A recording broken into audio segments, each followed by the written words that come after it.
There are over 75 World War II wrecks in Palauan waters, and if one were to choose, you could spend your entire trip in Palau wreck diving. Today we're going to blow a bottle of air on the wreck of the Iro Maru, a Japanese tanker ship. It's lying right side up in about 100 feet of water. Guide Ethan Daniels gave us a thorough briefing and then took some time to talk with us one-on-one. The Iro was sunk on March 31st, 1944. It was sunk by planes from the USS Yorktown, one of the aircraft carriers that was within the area. There were 2 aircraft carriers in the area during those 2 days, March 30th and 31st, and the operation that the U.S. called it was Desecrate 1, and during those 2 days they sunk over 60 ships. The Iro is one of the largest ships that was sunk. It was 475 feet long, a Japanese tanker, but it's still completely beautiful. There's really a lot of life on it right now. 54 years later, it's absolutely a stunning wreck to do. You can't really see it all in one dive. The visibility at this spot was about 30 feet, so finding the wreck can be a little tricky. When your boat ties up to the ship, it's a good idea to follow the mooring line down to the wreck. Once you get down to it, get your bearings and then follow your guide.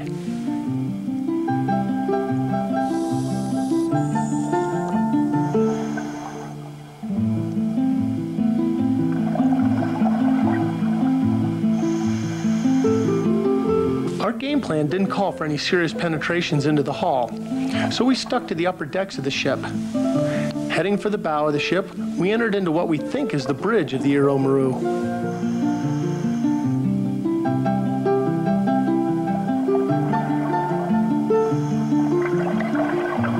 The United States Navy had mined all of the major channels leading out to the sea from Koror, so most of the ships that were sunk by the Navy planes were caught in the lagoon. I couldn't help thinking what it must have been like to be on the ship prior to its sinking.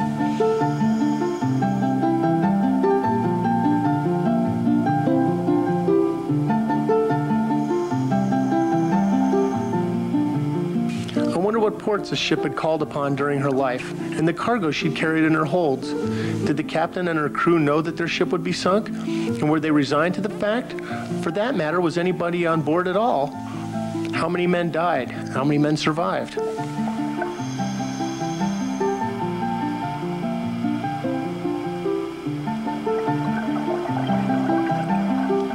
Many of the 75 ships were bombed and sunk inside this lagoon where maneuverability was not very good.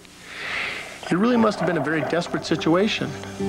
Were the crews forced to remain on board, or did they have compassionate leaders that would shelter their men on shore, away from the swarms of American fighters and bombers?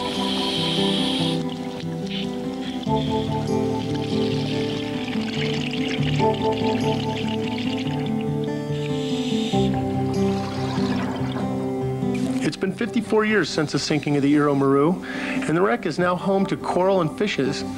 In fact, much of the ship is covered with so much growth that it makes it difficult to identify parts of the vessel.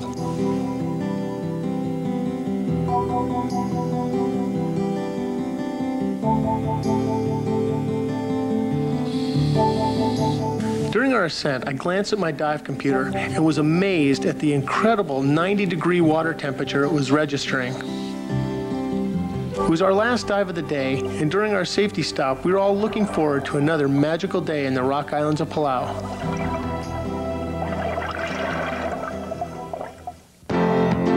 We'll be right back with more Hawaiian diving adventures.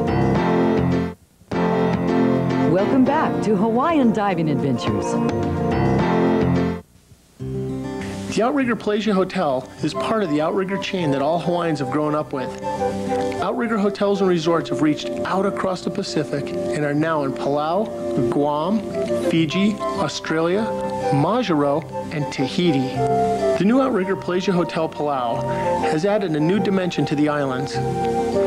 With her 165 rooms and suites located near all the major dive and recreational tour operators on Koror, the Outrigger Palasia has provided the Republic of Palau with modern luxury accommodations operated by a company that has the expertise and sensitivity necessary to maintain a long-term relationship with an island lifestyle. Stephen Goodall, general manager of the Outrigger Palasia, went above and beyond the call of duty to take care of the crew of Hawaiian Diving Adventures, and for that we cannot thank him enough. In Hawaii, we're always talking about the spirit of aloha. Well, I can tell you that the aloha spirit is not unique to Hawaii. It's very much a part of Palau and her people.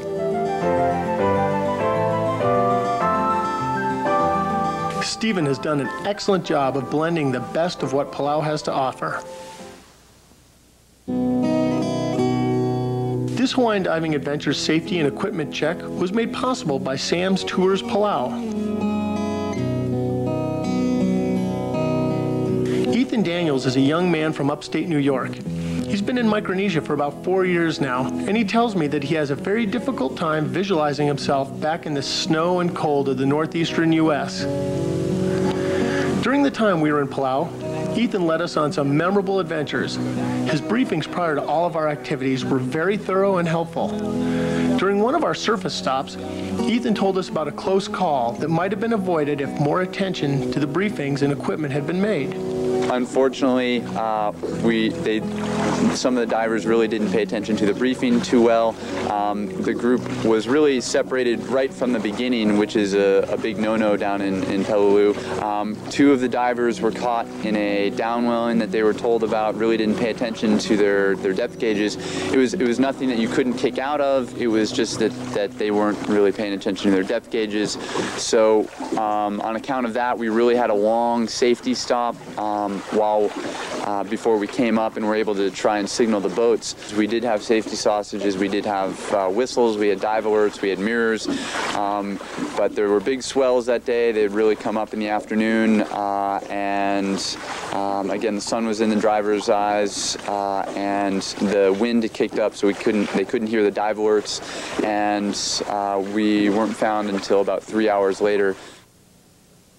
Many of Palau's better dives are done on drop-offs and in areas where currents and sea conditions can be severe.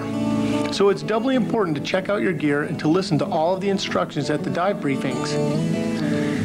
Everyone needs to be on the same page and work as a unit.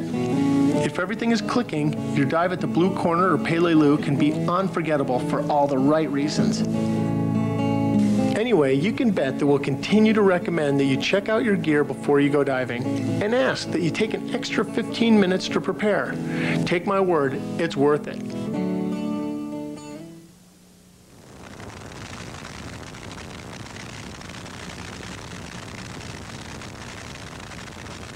On one of our final dives, Sam Scott chose the world-famous Blue Hole and Blue Corner. Both of these spots face the Philippine Sea and are arguably the most famous dive spots in the world.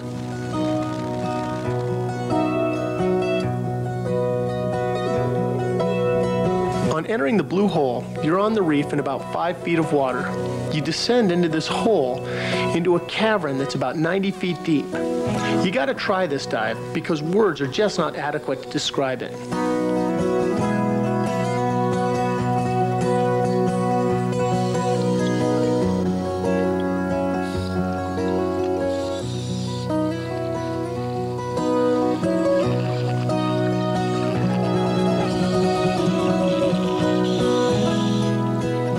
From the Blue Hole, it's a short swim to check out the big action at the world-famous Blue Corner. This is where you hook into the reef and let nature take its course. At the corner, you're literally looking at a living, breathing aquatic food chain.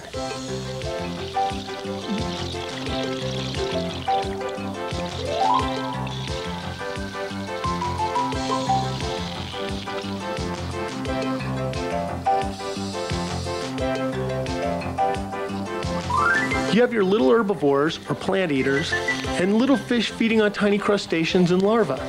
And of course, the predators. They're feeding on everything and everybody from A to Z. On this day, we were extremely lucky. The current was running just hard enough so that we could hook onto the reef and leisurely watch the show. On some days, the current can be smoking through here, and it can be difficult just getting a good vantage point.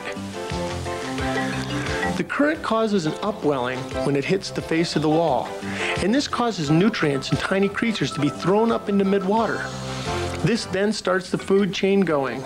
I've been told that on some days you can see the gray reef sharks feeding on weak and sick fish.